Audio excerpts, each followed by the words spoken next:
Gold, diamond, antique, குண்டன் நகைகள் மற்றும் gold பாரினை நியாயமான விலையில் நிறைவான தரத்துடன் பெற்றுக்கொள்ள பெம்ப்லியில் கிருஷ்ணிகா ஜுவல்லர்ஸ். தொடர்புகளுக்கு 020 89 00 0194.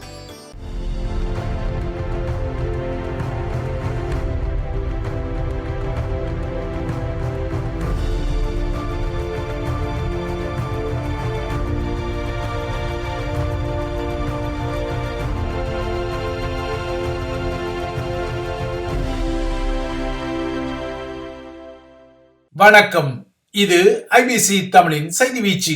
இன்றைய செய்தி வீச்சிலும் இலங்கை மற்றும் உலக நிலவரங்கள் காத்திருக்கின்றன. ஈழத்தமிழர்களின் அரசியல் பரப்பில் மட்டுமல்ல, இலங்கையுடன் தொடர்புடைய ராஜதந்திரிகளும் இரா சம்பந்தனின் மரணம் குறித்த இரங்கல் அதிர்வுகளை தத்தமது சமூக வலைத்தளங்களில் வெளிப்படுத்த தவறவில்லை.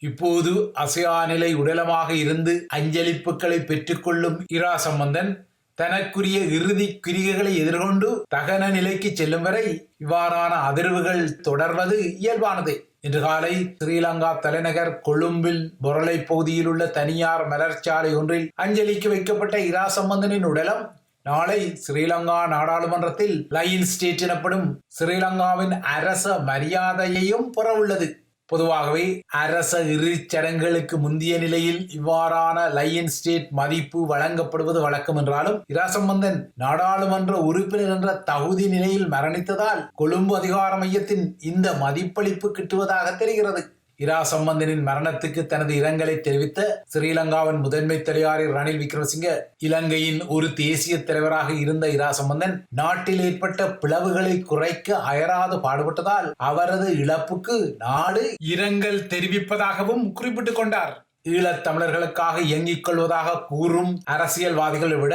அதிகமாக தியாகம் செய்தவர்களின் கல்லறைகள் எல்லாம் இடித்தளிக்கப்பட்டு அவர்கள் குறித்த நினைவேந்தல் உரிமையை கூட கருவறுத்துக் கொள்ளும் கொழும்பு அதிகாரமையும் தமிழர்களுக்காக குரல் கொடுத்த இரா சம்பந்தனுக்காவது லயன் ஸ்டேட் மதிப்பு வழங்கிக் கொள்ளும் அளவுக்கு கொழும்பில் கொஞ்சம் நல்லிணக்கம் இருக்கிறது போலும்.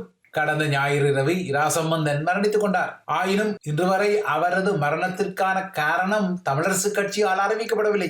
வெளிப்படைத்தன்மை, கருத்து சுதந்திரம், கருத்து சுதந்திரத்தை மறுக்கும் பாசிசம் குறித்து ஊருக்கு உபதேசித்துக் கொள்ளும் புரவலர்களை கொண்ட அந்த கட்சியில் 91 வயதில் இருந்த ஒரு முக்கிய முகம் மறைந்தாலும் கூட அந்த மரணம் எவ்வாறு ஏற்பட்டது என்பது குறித்து அறிவிக்க வேண்டிய கடப்பாட்டை கொண்டுள்ளது. ஆனால் இந்த விடயத்தில் தமிழரசு கட்சி இதுவரை கமுக்கமாகவே உள்ளது. பொதுவாகவே ஜனநாயக பொதுவாழ்வில் இருக்கும் தலைவர்கள் மரணமடையும் போது அவரது மரணம் எவ்வாறு இடம்பெற்றது என்பது அவர் அனுமதிக்கப்பட்ட மருத்துவமனையால் அல்லது கட்சியால் அறிக்கையிடப்படுவது வழக்கம். ஆனால் தமிழர்களின் அரசியல் பரப்பு பொதுவாழ்வில் 50 வருடங்களுக்கு மேலாக இருந்த இரா சம்பந்தனின் மரணத்தில் இந்த நடைமுறையை காணவில்லை. ஒருவேளை தமிழர்களின் விடயத்தில் இரா சம்பந்தனும் சில விடயங்களை கமுக்கமாக செய்து கொள்வதால் தமிழரசின் புரவலர்களும் அவரது மரணத்தின் விடயத்தில் இவ்வாறு கமுக்கமாக நடந்து கொண்டார்கள் போலும். ஏற்கனவே குறிப்பிட்டது போல இரா சம்பந்தனுக்கு தமிழர் தரப்பு அரசியல் சமூக முகங்கள் மட்டுமல்ல, ஸ்ரீலங்கா தரப்பிலிருந்தும் அனைத்துலக தரப்பிலிருந்தும் இரங்கல்கள் கிட்டியுள்ளன.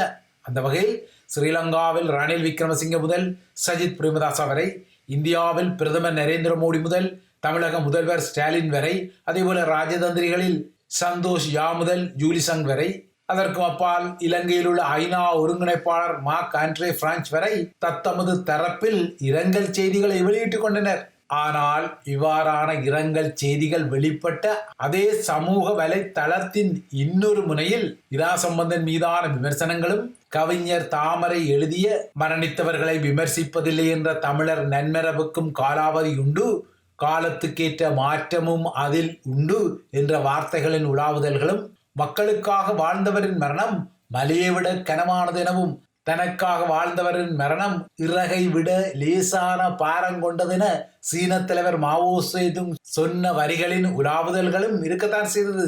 தமிழர்களின் பண்பாட்டு தரப்பில் இருக்கும் நீத்தாரை இழிவுபடுத்தக் கூடாது என்ற பண்பு உண்மையில் நல்ல பண்பு.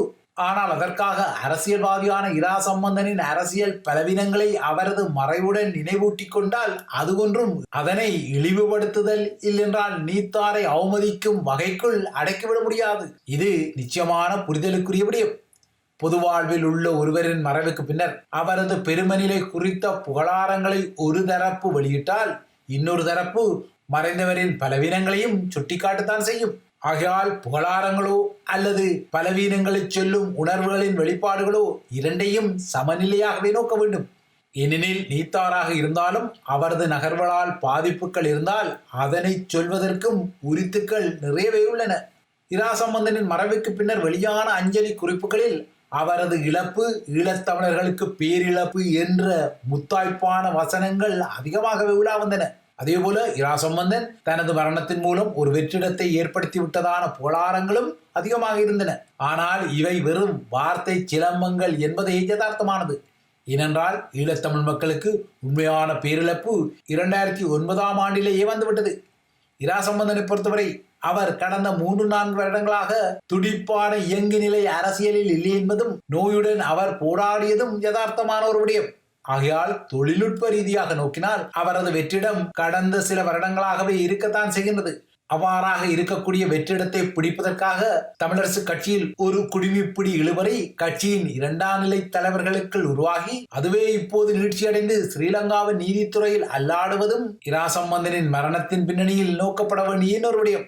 இரா சம்பந்தனை பொறுத்தவரை அவர் ஒரு அரசியல்வாதியாக தனது ஆங்கில புலமை, வாதத்திறன், ஈழத்தமிழர்களின் வரலாறு குறித்த வெளிப்படுத்தல்களை பயன்படுத்தி கொண்டார் என்ற விடயத்தை எவ்வளவுக்கு எவ்வளவு மறுத்து கொள்ள முடியாதோ அவ்வளவுக்கு அவ்வளவு தனது இனத்திற்கு முழுமையாக தியாகம் செய்த ஒரு மக்கள் தலைவராக அவர் இல்லை என்ற விமர்சனங்களுக்கும் கனதியுண்டு. அதேபோல இரா சம்பந்தனிடம் ஒரு ஆளுமை இருக்கக்கூடும். ஆனால் இனத்துக்காக தன்னை அர்ப்பணித்து நாற்காலி அரசியலுக்கு அப்பால் ஒரு தார்மீக அரசியலை செய்யும் அறம் அவரிடம் இருந்ததாக தெரியவில்லை. தன்னுடைய பெயர் எப்போதும் தமிழர்களின் முன்னரங்கில் இருக்க வேண்டும் என்ற விடயத்தில் இரா சம்பந்தனுக்கு இருந்த கவனம் இனத்தின் மீது அவருக்கு உள்ளார்த்தமாக இருந்ததா என்றால் அதில் நிச்சயம் ஒரு வினா இருக்கத்தான் செய்யும். இரா சம்பந்தனை பொறுத்தவரை தமிழினத்திற்காக அர்ப்பணிக்க கூடிய ஒரு தலைவராக அவர் இருந்திருந்தால் ஸ்ரீலங்கா நாடாளுமன்ற அரங்கில் நாளை அவருக்கு லயன் ஸ்டேட் எனப்படும் தேசத்தில் தூங்கும் மரியாதை கிட்டிக்கொள்ள முன்னர் ஒட்டுமொத்த ஈழத்தமிழினத்தின் நெஞ்சங்களில் லயன் ஸ்டேட் மரியாதை கிட்டியிருக்கும். ஆனால் இன்று ஒட்டுமொத்த ஈழத்தமிழினமும் இரா சம்பந்தனின் இழப்புக்காக பெரிதும் துக்கித்துக் கொள்ளவில்லை என்பதும் இன்னொரு யதார்த்தம். 2009 இடம்பெற்ற முள்ளிவாய்க்கால் பேரழிவுடன் தமிழர்களின் டிஃபெக்டோ ஸ்டேட் எனப்படும் நடைமுறை அரசு ஒழிக்கப்பட்ட பின்னர் ஈழத்தமிழினத்தின் முகமாக அனைத்துலக அரங்கில் வடிவமெடுத்த இரா சம்பந்தன் ஆக குறைந்தது 2009 ஆண்டுக்கு பின்னராவது தன்னை முழுமையாக இனத்துக்காக அர்ப்பணித்து ஒரு அரசியல் பணியை செய்திருந்தால் தமிழர் அரசியல் பரப்பு நிலை இன்று எங்கோ சென்றிருக்கக்கூடும். ஆனால் இரா சம்பந்தன் இந்த தார்மீகத்தை செய்ய தவறி சுயநல இருமாப்புடன் அனைத்துலக அரங்கை குளிர்வித்துக் கொள்வதாக எண்ணி ஸ்ரீலங்கா நாடாளுமன்றத்திலேயே பல்லாயிரம் தேசிய புதல்வர்கள் காவு கொடுக்கப்பட்ட போராட்டத்தை பயங்கரவாதம் எனவும் அவர்கள் பயங்கரவாதிகள் எனவும் விழித்து உரையாற்றி கொண்ட காணொளிகள் அவரது மரணத்தின் பின்னர் மீண்டும் உலாவர தலைப்படுகின்றன.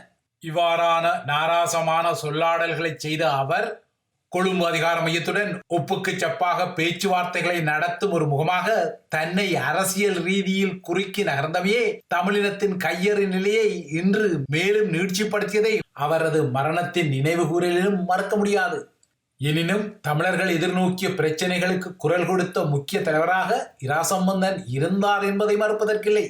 ஆனால் அவர் வெளிப்படுத்திய இந்த குரல் கொடுப்பு அவரிடமிருந்து சுயநலமற்ற சுகபோக வாழ்வற்ற ஒரு செயல் கொடுப்பாக இருந்திருந்தால் இன்று அவர் ஒட்டுமொத்த ஈழத்தமிழினத்தின் நெஞ்சங்களில் லயன் ஸ்டேட் நிலையில் இருந்திருப்பார். ஆனால் உண்மையில் அந்த நிலை இன்றில்லை. மாறாக இரா சம்பந்தனின் இழப்பு தமிழர்களுக்கு ஈடு செய்ய முடியாத இழப்பு என்ற அரிதார முகமன்கள் மட்டுமே அங்கு எஞ்சியிருக்கின்றன. இவை இலங்கையை மையப்படுத்திய விடயங்கள்.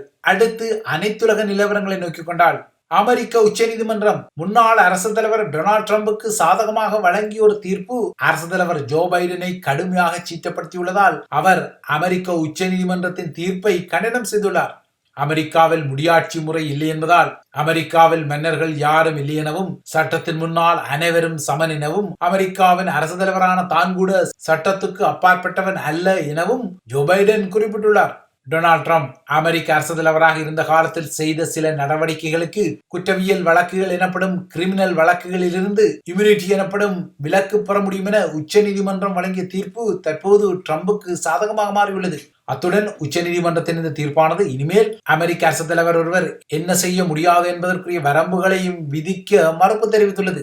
உச்சநீதிமன்றத்தின் இந்த தீர்ப்பு அமெரிக்காவில் ஒரு புதிய கொள்கையை எதிர்காலத்தில் உருவாக்கும் என்பதால் இது ஒரு ஆபத்தான முன்னுதாரணம் எனவும் இனிமேல் வெள்ளை மாளிகையின் அதிகாரம் அமெரிக்காவின் உச்ச நீதிமன்றத்தால் கூட கட்டுப்படுத்த முடியாத நிலை வரும் எனவும் ஜோ பைடன் குறிப்பிடுகிறார்.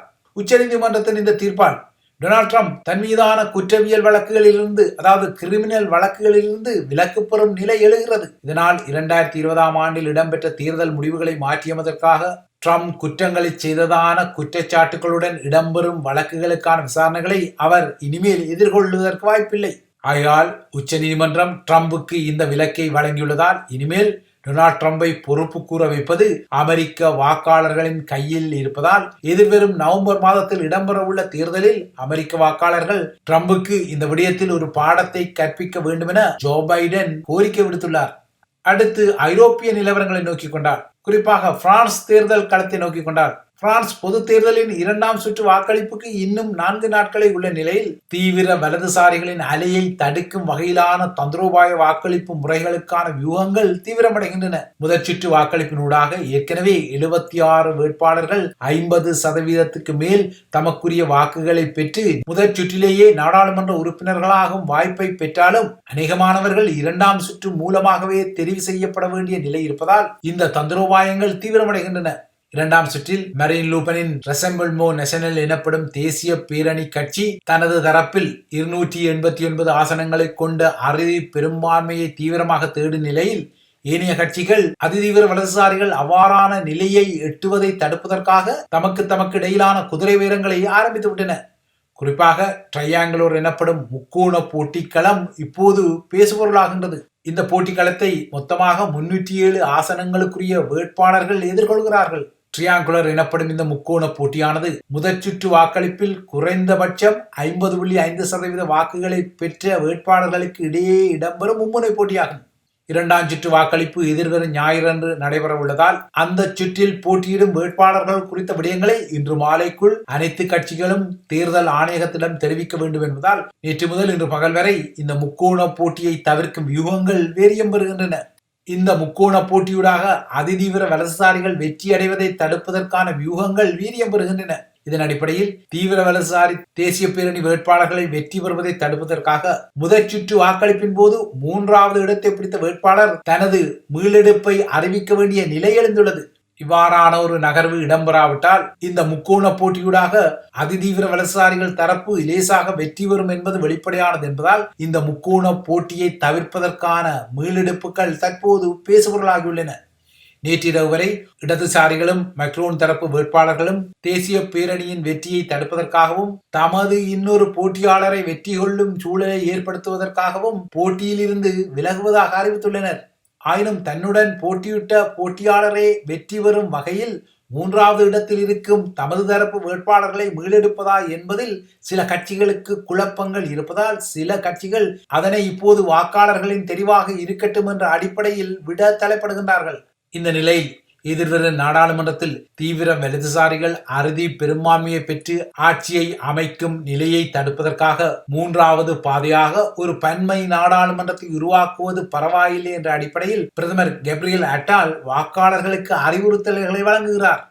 அதாவது அதிதீவிர வலதுசாரிகளை விட ஏனைய கட்சிகள் பரவாயில்லை என்ற அடிப்படையில் அவர் இந்த அறிவுறுத்தலை விடுகின்றார். எனினும் ஜான் லுக் மெலோனின் இடதுசாரிகளுக்கு வாக்களிப்பது குறித்த எச்சரிக்கையையும் மையவாதிகள் விடுவது இங்கு குறிப்பிடத்தக்கது. இவைதான் ஐபிசி தமிழின் செய்தி வீச்சு. தொடர்ந்தும் ஐபிசி தமிழுடன் இணைந்திருங்கள்.